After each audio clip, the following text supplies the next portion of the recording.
출애굽기 7장 14절로 19절 말씀을 통해서 나를 여호와인 줄 알리라 라는 제목의 말씀을 전합니다. 오늘 말씀 보니까 애굽의 왕 바로가 마음이 완강하여 이스라엘 백성을 내보내기를 거절하였다 라고 말씀이 시작됩니다. 이 말씀은 애굽의 왕 바로가 마음이 완강하여, 즉 그는 교만하고 그뿐만 아니라 그의 마음의 고집이 강하여서 여호와의 말씀을 듣지 아니하고 거절하였다는 것입니다. 이 말씀을 하기 전에 바로는 모세를 통해서 내 장자 내 아들을 내어 보내라, 그들로 광야에서 나를 섬기게 하라는 여호와의 말씀을 들었지만 그 여호와의 말씀과 명령에 대하여 바로는 거절하는데 오늘까지 해서 4번이나 거절하고 있어요. 여호와께서 이스라엘 백성이 애굽 땅에서 430년 동안 종살이하면서 그들이 부르짖는 기도를 들으시고 그들의 신음소리를 들으시고 또 그들의 조상 아브라함과 이삭과 야곱에게 말씀으로 약속하신 언약을 기억하사 그 약속의 말씀을 이루셔서 그들을 그 고통 가운데 건지시고 구원하시고 인도하시는데 그 말씀을 이루시기 위해서 모세를 들어 쓰십니다. 모세는 미디안 광야로 도망가서 도망자 신세로 그곳에서 양을 치는 목자로 40년을 살고 있잖아요. 모세의 나이가 80세입니다. 소망이 없죠. 그런데 호렙산 떨기나무에 여호와께서 임하여서 모세야, 네가 선 땅은 거룩한 땅이니 네 발에서 신을 벗어라 말씀하시고 사명을 주시는데 모세는 애굽의 왕 바로에게 가서 이스라엘 백성 내 장자 내 아들을 이끌어내라는 사명을 주십니다. 그리고 사명을 감당할 수 있는 힘과 능력 주시는데 그게 뭡니까? 네 손에 있는 것이 무엇이냐? 지팡이니이다.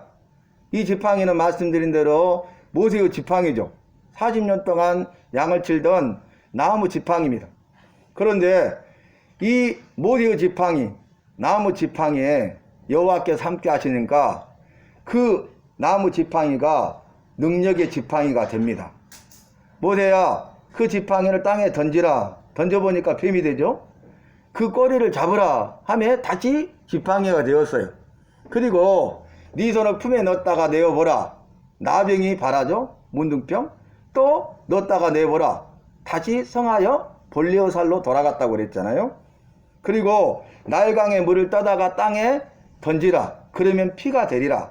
이렇게 여호와께서 모세와 함께 하시니까 모세는 능력과 기적을 행하게 된 것입니다. 여호와께서 모세의 지팡이와 함께 하니까 모세의 지팡이가 여호와의 지팡이가 되니까 능력을 기적을 행하게 되는 것입니다. 사람도 지으신 물건도 여호와 손에 붙들림 바 되면은 이렇게 아름답고 위대하고 탁월하게 쓰임 받을 수 있다는 거예요. 저와 여러분도 모세와 같이 모세의 지팡이와 같이 여호와 손에 붙들림 바 되면 아름답고 위대하고 탁월하게 쓰임 받을 줄로 믿습니다.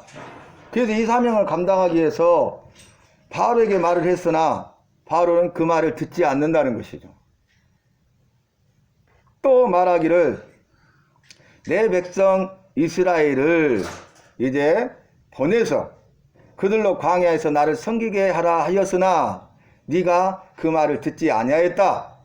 내가 이 일로 인하여서 네가 나를 여호와인 줄 알게 하리라. 이렇게 말하게 하십니다. 이 일이 뭡니까? 오늘 말씀에 시작되죠. 이 일은 뭐냐면은 이제 애굽 땅에 애굽 전역에 여호와의 재앙이 임하는 거죠. 10가지 재앙이 임해요. 여호와께서 이제 기적을 행하심으로 그 여호와의 기적 같은 일을 통해서 애굽 땅 전역에 재앙이 임하게 되는데 10가지 재앙이 임하게 된다는 것이죠. 이 10가지 재앙을 통해서 내가 여호와인 줄 알게 하리라. 이렇게 말씀하세요. 왜 그런지 아십니까? 모세가 바로에게 와서 처음으로 내 장자 내 아들을 내어보내서 광야에서 나를 섬기게 하라는 여호와의 말씀을 전했을 때에 거절한 이유가 있었죠. 그게 뭡니까? 나는 여호와가 누군지 알지 못하노니 보내지 않겠노라. 이렇게 말하는 거예요. 바로는 여호와를 알지 못하기 때문에 믿지도 않고 믿지 않기 때문에 여호와의 말씀을 거절한 것입니다. 여러분, 알지 못하니까 믿지 못하고 믿지 못하니까 거절한 거예요. 말씀대로 행하지 않고 불순종하는 것입니다. 그러니까 불신앙이 불순종을 가져오는 것입니다. 불신앙, 믿음이 없기 때문에, 믿지 않기 때문에 불순종, 그 말씀대로 행하지 않는 것이죠. 거부하고 거절하는 것입니다. 그래서 나는 여호와가 누구인지 알지 못하노라 하니까 오늘 이로 인하여서, 이 일로 인하여서 바로가 나를 여호와인 줄 알게 하리라. 이렇게 말씀하시는 거예요. 여러분, 오늘 말씀의 제목이잖아요. 10가지 재앙을 내리시는데 이것은 10가지 기적이라고 그랬어요. 10가지 이적이라고 합니다. 그래서 10가지 기적을 행하시는데 이것 이꼬로 10가지 이적, 이거 이꼬로 10가지 재앙으로 나타났죠. 여러분, 기적은 아시죠? 초자연적인 거죠. 자연의 법칙을 초월하는, 사람이 할 수 없고 세상에서 할 수 없는 일들이 일어나는 게 기적이잖아요. 그런데 이적은 무엇입니까? 이적은 화산 폭발 아시죠? 화산이 폭발하는, 화산 폭발같이 강력하게 일어나는 현상들, 일들을 말해요. 그러니까 화산 폭발과 같은 강력한 일들이 애굽 땅에 이루어지는데 이것이 초자연적으로 기적같이 이루어지고 그것으로 나타난 것이 애굽 전역에 10가지 재앙이 임하게 되었다는 거예요. 그래서 다시 말하면 10가지 기적, 10가지 이적, 10가지 재앙을 통해서 바로와 애굽 땅에 있는 애굽 사람들, 그리고 이스라엘 백성들만 아니라 이방인들, 온 세상에 있는 모든 사람들 하여금 내가 여호와인 줄 알게 하겠다고 말씀하고 있는 것입니다. 여호와가 행하신 일을 통해서 우리는 여호와가 누구인가를 알게 되는 거예요. 여호와의 말씀을 통해서 여호와가 누구인지를 알게 되는 것입니다. 그래서 이제 모세에게 말하기를 뱀이 되었던 지팡이를 손에 잡고 이렇게 말씀하세요. 지팡이인데 모세의 지팡이잖아요. 나무 지팡이잖아요. 근데 뭐라고 말씀하십니까? 뱀이 되었던 지팡이. 그러니까 땅에 던졌더니 뱀이 됐잖아요. 이적과 기적을 행할 수 있는 능력의 지팡이란 뜻이에요. 그러니까 내가 함께함으로 능력의 지팡이로 쓰지 않았느냐? 그 능력의 지팡이를 손에 잡고 너는 바로에게 말하라는 것이죠. 아침에 가서 능력의 지팡이를 네 손에 잡고 이렇게 말씀하셨거든요. 이 말은 뭐냐면 이 애굽은 우상숭배의 나라였잖아요. 태양신을 섬겼죠. 여호와께서 만드신 피조물인 태양을 신으로 섬기는 거예요. 여호와 같은 존재로 섬기는 거예요. 그리고 애굽의 왕 바로들은 자신을 가리켜 태양의 아들이라고 말합니다. 그러니까 자기가 신이죠, 신. 자기가 태양신이에요. 어둠을 밝히는 그 빛이 되는 태양이라는 것이죠. 그런데 여호와께서 바로가 신이 아니고 여호와가 바로 참 신임을 이 10가지 재앙을 통해서 보여주시는 것입니다. 그러니까 바로에게 능력이 있는 것이 아니라 여호와께 능력이 있습니다. 바로는 자기의 생명을 지킬 수가 없어요. 생명의 주인은 여호와이심을 보여주고 계십니다. 바로는 이 재앙 환란으로부터 왕이면서도 애굽 백성들을 구원하여 건질 수가 없어요. 그러나 여호와께서는 우리의 영원한 왕이 되시고 참된 왕이 되셔서 백성된 우리를 죄와 사망으로부터 건져내시고 구원하시는 구원자가 되십니다. 그래서 정리를 해보면 이 10가지 재앙을 통해서 알게 하시는 것은 첫 번째, 지금까지 말씀드린 대로 여호와가 여호와인 줄 알게 하기 위해서, 여호와가 여호와인 줄 알게 위해서. 그것은 무슨 뜻입니까? 여호와가 바로 영원하신 분이시고 여호와가 전능하신 분이시고 여호와가 너의 삶의 주인이라는 것을 알게 하시겠다는 거예요. 바로야, 영원하신 분이, 전능하셔서 모든 것을 하실 수 있는 분이, 이 능력과 기적을 행하시고 10가지 재앙을 내리시는 분이 너의 주인이다. 이렇게 말씀하시는 거예요. 영원하시고 전능하시고 주인 되신 그분이 믿는 우리의 나의 주인인 줄로 믿습니다. 나의 주인 되신 그 여호와는 영원하신 분이시고 전능하신 분이세요. 그래서 나의 나됨을 알아요. 나의 모든 것을 알아요. 나의 마음의 뜻과 생각을 감찰하시고 다 아십니다. 내 마음의 뜻과 생각을 다 아십니다. 그리고 그뿐만 아니라 전능하셔서 우리의 마음의 소원 기도 제목을 다 들으시고 응답하십니다.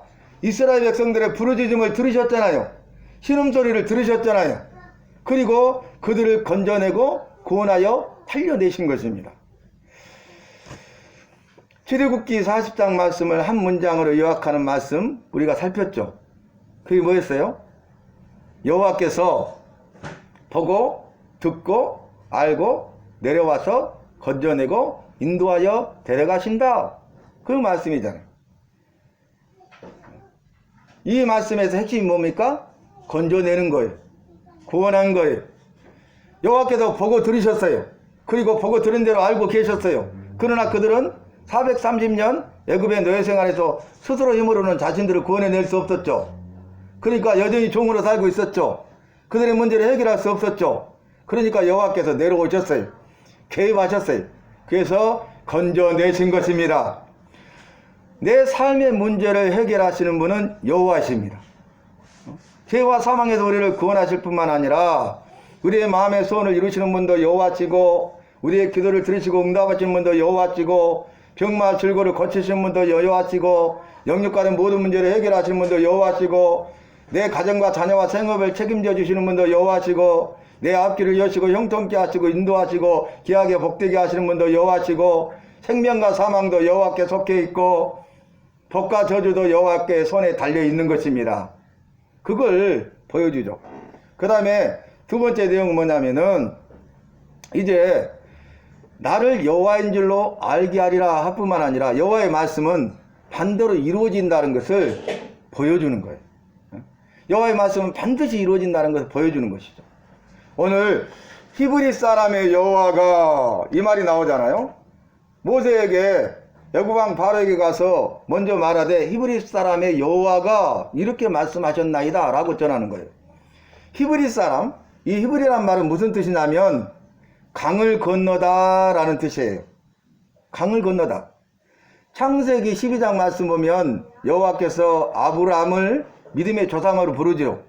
아브라함아 너는 본토 친척 아비 집을 떠나 내가 내게 지시할 땅으로 가라 이렇게 말씀하시니까 아브라함이 갈 바를 알지 못했으나 약속의 말씀을 따라 믿음으로 갔더니 라고 증거되죠. 그 사건을 보면 여러분 아브라함이 본토 친척 집을 떠날 때에 갈대아 우르를 떠나요. 그리고 인도하시는 땅을 가는데 유브라데스 강을 건너갑니다. 강을 건너가요. 그리고 이런 땅이 가나안이. 그러니까 갈대아 우르를 떠나죠. 그래서 유브라데 강을 건넌 다음에 가나안 땅에 정착해야 돼요. 여호와께서 지시하시고 인도하신 땅이 가나안 땅에 강을 건넜잖아요. 그래서 히브리다, 히브리인이다, 히브리 족속이다 이렇게 말하게 된 거예요. 그러니까 믿음의 조상으로 아브라함을 부르시고 아브라함이 믿음으로 순종하니까 강을 건너게 하심으로 택한 백성 삼으셨다는 뜻이 히브리입니다. 강을 건너다. 이 말은 무슨 뜻이냐면 히브리 사람 여호와가 이 말은 그 강을 건넌 믿음의 조상 아브라함과 이삭과 야곱의 여호와가 말씀으로 약속하신 여호와가 하신 약속의 말씀을 반드시 이루시는 여호와가 말씀하셨습니다. 말씀대로 이루어지니까 그 말씀을 들어야 돼요, 안 들어야 돼요? 들어야 된다는 것을 강조하고 있는 거예요. 그런데 오늘 바로는 거절하고 있습니다. 그래서 재앙이 임하게 되는데 모세야 뱀이 된 지팡이를 손에 들고 그 나일강을 치라 이렇게 말씀하시죠. 그러면 그 물이 변하여 피가 되리라 이렇게 말씀하세요. 그리고 나일강이 피가 되니까 고기들이 죽고 악취가 나리니 애굽 사람들이 그 물 마시기를 싫어하게 될 것이다 라고 말합니다. 여러분 지팡이로 나일강을 쳤더니 그 강이 피가 돼요. 강이 피가 되어서 물고기가 죽어버렸잖아요. 죽음의 바다가 된 거죠. 여러분 피는 생명이죠. 근데 피를 많이 흘려버리면 생명을 잃어버리고 죽게 되죠. 근데 바다가 피를 흘렸다는 것은 바다가 죽은 바다가 된 것입니다. 바다가 죽은 바다가 되니까 그 바다 안에 있는 모든 생물들도 죽어버리는 거예요. 그래서 그 나일강에 있는 물고기들이 다 죽어버렸다는 거예요. 그래서 피비린내 나는 현장이 되죠. 악취가 난다고 그랬잖아요. 이 악취라는 단어는 성경에 나오는 가증이라는 말하고 똑같아요. 가증. 그래서 이방인들이 행하는 죄, 또 믿는 자이면서도 믿음을 떠나서 주님의 말씀을 듣지 않고 배반하는 자들을 향해서 가증하도다, 가증한 죄인들아, 이렇게 말씀하시잖아요. 그 가증의 뜻이 뭐예요? 그 가증의 뜻은 너무나 냄새가 코를 찌를 듯이 썩은 냄새가 나가지고 도저히 맡을 수 없고 가까이 접근할 수 없는 그런 악취를 가증이라고 그래요. 가증. 그러니까 피비린내 나는 현상이죠. 살육의 현장이죠. 그래서 이제 바다가 죽어버리잖아요. 물고기가 죽어버리잖아요. 그러니까 악취가 나요. 이 가증이라는 단어를 여러분 쉽게 제가 설명해 드릴게요. 실제 썩은 냄새예요. 실제 썩은 냄새 맡아보셨어요? 실제 썩은 냄새가 악취야. 가증이 도저히 냄새가 꼬를 찌르고 역겨워서 맡을 수가 없고 가까이 할 수 없는 냄새가 송장 썩은 냄새예요. 그래서 지금은 장례식장이 있고 장례 문화가 발달했지만은 불과 뭐 십몇 년 전까지만 하더라도 이게 없었잖아요. 그래서 사람이 죽으면 병풍으로 이렇게 가려놔요. 천으로 가려놔요. 그러면 썩죠. 그러면 지금은 와서 장례식장에서 다 해주지만 그때는 목사님이나 부교육자들이 가서 다 염을 해줘요. 염을. 시신 수습을 해줘. 근데 여름에는 얼마나 부패가 심합니까? 송장 썩은 내가 나는데 그 냄새를 웬만한 사람은 못 맡아요. 근데 그것을 다 닦아서 염을 해주는 거예요. 그게 끝나고 나서 막 비누로 다 씻고 샤워를 해도요, 나는 못 느끼는데 주변에 있는 사람은 그 냄새 때문에 역겨워서 견디지 못하는 거예요. 그걸 다 했어요. 그전에는 저희들이. 그게 바로 악취입니다. 가증입니다. 피비린내 나는 현장이 도저히 맡을 수 없는, 그리고 송장 썩은 내와 같은 그것이 된다는 거죠. 그래서 사람들이 그 물을 마실 수가 있겠어요? 마실 수가 없죠. 그 물을 마시면 죽죠. 여러분 보세요.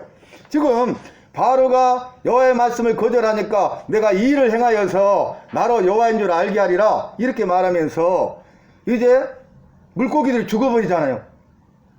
물을 마실 수가 없잖아요. 물고기는요, 이 애굽 사람들의 주요 양식이에요. 양식.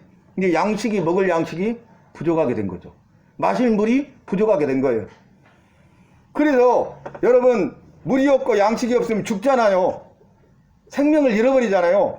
그러니까 생명을 잃어버릴 위기 가운데 가게 된 거예요. 여호와를 믿지 아니하고 여호와의 말씀을 믿지 아니하고 여호와의 말씀에 대해서 거절하되 계속적으로 거절하는 자들은 여호와께서 심판하시는데 생명을 잃어버리게 하신다는 거예요. 지금 여호와를 떠난 자들은 생명을 잃어가고 있어요. 죽어가고 있어요. 썩어가고 있어요. 그런데 그 사실을 알지 못하고 깨닫지 못한다는 거예요. 믿지 않는 불신자들은 말할 것도 없지만 믿느라고 하는 사람들 중에서도, 흰자라고 하는 사람들 중에서도 여호와의 말씀대로 행하지 아니하여서 세상 것들에 취하여서 세상 것들을 들여함으로써 그 영혼이 죽어가고 있는 거예요. 그래서 우리는 어떻게 해야 됩니까? 죽은 내 영혼 살려주소서, 내 영 살리소서. 우리 영혼을 살리시고 소생 다시 살아나게 하시는 분은 여호와이십니다. 여호와께로 돌아와야 됩니다. 여호와의 말씀으로 살아야 됩니다. 그것이 내 죽어가는 영혼을 살리는 유일한 방법이, 그것을 오늘 말씀하고 있는 것입니다. 여러분, 그래서 이제 모세에게 명하기를, 모세야 너는 아론에게 명령하라. 그 손에 있는 지팡이를 애굽에 있는 모든 물들과 하수들과 강들을 말합니다. 그리고 운하, 물을 모아놓은 것이죠. 농사하기에서.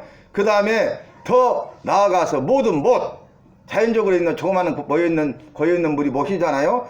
그리고 이제 호수들로 인하여서 물이 변하여 피가 되게 하라 그래요. 그러니까 애굽 전역에 이 일이 이루어지는 거죠. 물이 피가 되고 악취가 나고 다 죽어버리고 마실 수 없도록 한다는 거예요. 여러분, 물은 생명이잖아요. 먹을 것이 없으면 굶어 죽지만은 그래도 시간이 필요하죠. 근데 물은 먹지 않으면 금방 죽어요. 탈수 때문에. 물은 생명이잖아요, 이거로.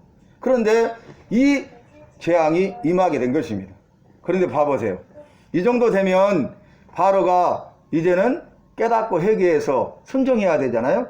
그런데 거절해요. 그는 간념치 아니하고, 오늘 본문 말씀에서는 관심을 두지 아니하고 그랬는데, 그 이유는 뭐냐면 애굽에 있는 요수살들도 그들의 술법을 행해가지고 물이 변화에 피가 되게 하는 걸 봤기 때문에 애굽의 술사들도 할 수 있다는 거죠. 그러니까 여호와가 여호와인 줄 믿지 않아요. 이것이 인간의 죄악입니다. 여호와께서 여호와이심을 보여주시고 능력과 기적을 행하시고 살아계심을 보여주고 그분이 영원하신 분이고 전능하신 분이고 삶의 주인임을 보여주심에도 불구하고 우리의 삶 속에서 마음의 소원을 이루어주고 능력과 기적을 체험하게 하였음에도 불구하고 그 사실들을 잊어버리고 살아간다 그 말이, 망각하고 살아간다 그 말이, 나에게 베풀으신 그 은혜를 우리가 체험했음에도 불구하고 그것을 잃어버리고 살아간다는 거예요. 배고팠을 때 먹을 것을 주면은 감사하지만은 배가 부르면 잊어버리는 것처럼 우리의 삶은 한번 돌아보세요. 삶의 순간순간마다 우리 여호와가 함께 하시고 우리를 도와주시고 우리에게 그 크신 은혜와 복을 주셨잖아요. 그걸 우리가 체험하고 살았잖아요. 그걸 누리고 살았잖아요. 그런데 그 사실을 우리가 망각하고 기억하지 아니하고 잊어버리니까 너희는 여호와께서 행하신 일을 기억하라, 잊어버리지 말라, 망각하라, 생각하라, 이렇게 강조하고 있지 않습니까? 왜 그렇게 말씀하시겠어요? 잊어버리니까, 망각하니까, 기억하지 않으니까, 생각하지 않으니까 그렇게 말씀하신 것 아니겠습니까? 그래서 봐보세요. 이제 첫 번째 재앙이 많은데 이것이 물이 변화에 피가 되는 피재앙이, 이렇게 재앙을 내리시는 세 번째 이유가 있어요. 그거 뭐냐면은 첫 번째는 여호와인 줄 알게 하시는 것이고, 두 번째는 뭐였어요? 여호와의 말씀은 반드시 이루어진다는 것을 알게 하는 거예요. 근데 세 번째는 뭐냐면은 불신자, 믿지 않는 자들, 그래서 불순종하는 자들에게 재앙을 통해서 심판하시고, 택한 백성, 이스라엘 백성이죠. 믿는 자, 신자들은 구원하신다는 것을 보여주는 거예요. 저와 여러분이 불신자로 불순종하는 자라면 우리는 이 심판을 견디지 못하고 구원받지 못하고 재앙을 통해서 멸망당할 사람입니다. 불신자. 근데 신자들 중에서도, 신자라면서도 불신앙 때문에 믿음이 없어. 입술로는 믿는다 하지만은 참된 믿음이 없어서 그렇기 때문에 말씀대로 살지 못하고 불순종하는 자들도 그 심판을 견디지 못하고 구원받지 못하고 이 재앙을 통해서 멸망당한다고 말씀하고 있는 거예요. 어떤 사람만 구원을 받습니까? 참된 신자, 참으로 순종하는 사람. 그래서 우리가 찬송가를 고백하는데 뭐라고 고백합니까? 신자 되기 원합니다. 진심으로 그러잖아요. 뭐 되기 원한다고요? 신자 되기 원한다. 입술만 신자가 아니라, 무늬만 신자가 아니라 참된 신자, 마음으로 믿고 입술로 시인하여 구원받은 참된 신자, 그 신자가 되기를 원한다는, 진심으로 원하는 것이 있는데 내가 신자 되기 원하고 신자로서 신자다운 삶을 살기를 원한다 그 말이, 믿는 자의 삶을 살기를 원한다 그 말입니다. 여러분, 이제 오늘은 첫 번째 재앙이잖아요. 10가지 재앙이 많은데 피재앙, 개구리 재앙, 이재앙, 파리재앙, 또 악질재앙, 독종재앙, 우박재앙, 메뚜기 재앙, 흑암재앙, 그리고 마지막 10번째가 초태생의 죽음, 장자의 죽음 재앙이 임하게 돼요. 바로는 마음이 완강했습니다. 마음이 강팍했습니다. 그래서 그는 이 여호와의 이적과 기적을 행함에도 재앙이 임함에도 불구하고 그는 거절했다는 거예요. 근데 끝까지 거절하려고 했지만 거절할 수 있습니까? 없죠. 왜냐하면 마지막 10번째 재앙 앞에 9번째 재앙은 흑암 재앙이며 애굽 온 전역이 어둠으로 덮여버려요. 애굽은 태양신을 믿는다고 그랬잖아요. 애굽의 왕 바로들은 자기가 태양의 아들이고 태양신이라고 말하잖아요. 빛을 주관하는 사람 신이 태양신이잖아요. 그런데 네가 신이 아니고 태양의 신이 아니고 여호와가 신이다는 것을 보여주고 계십니다. 빛을 다 가려버렸어요. 그게 흑암재앙이. 이 일로 인하여 나를 여호와로 알게 하리라. 애굽과 애굽 백성들로 알게 하리라. 이스라엘 백성들로 알게 하리라. 이방 민족들로 알게 하리라. 이렇게 말씀하시는 거예요. 그리고 나 마지막 초태생의 죽음을 통하여서 이제 결국 바로가 굴복하고 이스라엘 백성을 내어 보내는 것을 볼 수 있습니다. 사랑하는 성도 여러분, 오늘날도 그와 같지 않습니까? 바로가 지금까지 이렇게 한 일이 뭐예요? 여호와가 누구냐? 여호와를 내가 알지 못한다. 그러므로 나는 그 말씀대로 살지 않아. 필요 없어. 요즘 믿지 않는 자들도 똑같지 않습니까? 여호와가 누구야? 나는 몰라. 나는 안 믿어. 이렇게 말하고 있지 않습니까?